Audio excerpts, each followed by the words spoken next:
स्वागत है।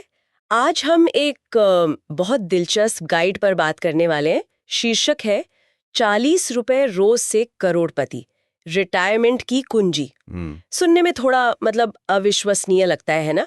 क्या सच में रोज के सिर्फ 40 रुपए बचाकर करोड़ों जमा हो सकते हैं रिटायरमेंट तक? हाँ, सवाल तो यही है। तो चलिए इस किताब के कुछ खास हिस्सों, कुछ उदाहरणों को देखते हैं, समझते हैं कि भाई रिटायरमेंट प्लानिंग का ये पूरा फंडा है क्या।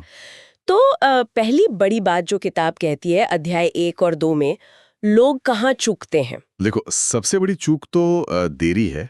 बहुत देर से सोचना शुरू करते हैं। हाँ, किताब में एक उदाहरण भी है।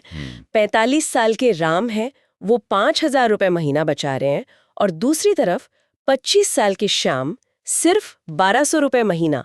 लेकिन होता क्या है, 60 की उम्र में श्याम के पास राम से कहीं ज्यादा पैसा होता है। ये फर्क कैसे? हाँ, ये कमाल है। मतलब जिसे अध्याय 2 में समय का जादू कहा गया है। कंपाउंडिंग। अच्छा। मतलब आपका पैसा जो ब्याज कमाता है, वो ब्याज भी फिर दोबारा ब्याज कमाने लगता है। अच्छा, ब्याज पर ब्याज। बिल्कुल। अब सोचो, रोज के 40 रुपए, महीने के हुए 1,200 रुपए। हाँ। अगर कोई इसे मान लीजिए 35 साल तक लगातार निवेश करे, और हम एक अंदाजा लगाएं सालाना 12% रिटर्न का, जाहिर है ये बाजार पर निर्भर है, कोई गारंटी नहीं होती। हाँ, वो तो है। तो भी ये रकम पता है कितनी बन सकती है? 5.5 करोड़ रुपए से भी ज्यादा। 1.5 करोड़ सिर्फ 40 रुपए रोज से। हाँ, लंबे समय में छोटी रकम का ये असर है। वाह, ये आंकड़ा तो सोचने पर मजबूर करता है। लेकिन फिर भी ज्यादातर लोग तो वही पारंपरिक बचत में अटके रहते हैं। अध्याय 3 और 4 इसी बारे में है शायद। बिल्कुल। जैसे सिर्फ ईपीएफ, मतलब एम्प्लॉय प्रोविडेंट फंड, या फिर पीपीएफ, पब्लिक प्रोविडेंट फंड। हाँ, बस इन्हीं पर टिके रहना। किताब में रीना का उदाहरण है।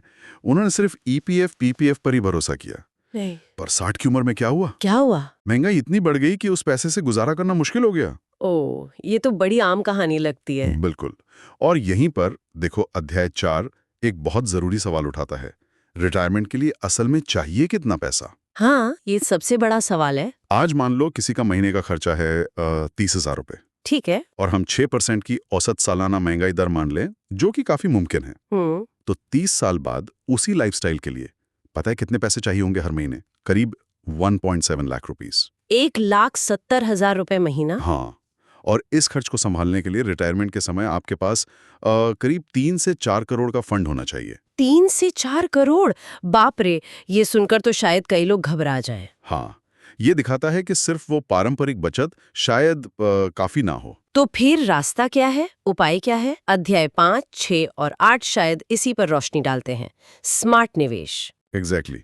स्मार्ट विकल्प जैसे mutual fund, SIP, systematic investment plan. SIPs, हाँ सुना है बहुत। किताब में सोनू का उदाहरण है।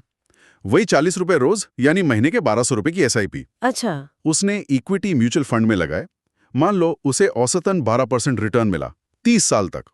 तो उसने 1 करोड़ से ज्यादा बना लिए। वाह, 1,200 रुपए महीने से 1 करोड़। हाँ। और यहाँ देखो, अध्याय 6 एक और जरूरी बात कहता है। निवेश को ना एक आदत बना लो। आदत? कैसे? जैसे ईएमआई भरते हैं ना, बिल्कुल वैसे।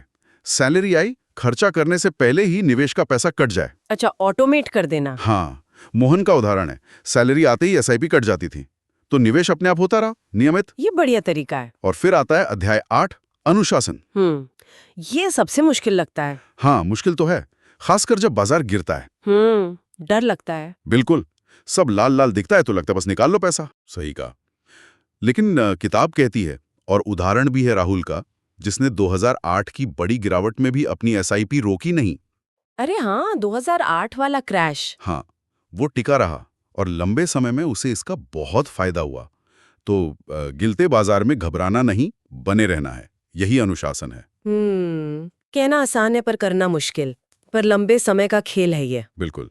और आखिर में देखो, अध्याय 9 वो रिटायरमेंट के असली मतलब पर आता है। असली मतलब? पैसों के अलावा। हाँ। अमीर रिटायरमेंट का मतलब सिर्फ करोड़ों रुपए होना नहीं है। तो फिर क्या है? वो है आर्थिक आजादी, फाइनेंशियल फ्रीडम। अच्छा। मतलब वो स्टेज जब आपको जीने के लिए, अपने खर्चे चलाने के लिए नौकरी करने की मजबूरी ना हो। आपका पैसा, आपका निवेश ही इतना कमा कर दे रहा हो कि खर्चे निकल जाएं। वाह, ये हुई ना बात। किताब में गीता का उदाहरण है। उसकी एसआईपी की वैल्यू इतनी बढ़ गई कि वो 55 की उम्र में नौकरी छोड़ पाई। 55 में रिटायर? हाँ, और फिर वो अपने शौक पूरे करने लगी, घूमना या जो भी उसे पसंद था। असली लक्ष्य यही है, पैसा आपके लिए काम करे। सही कहा।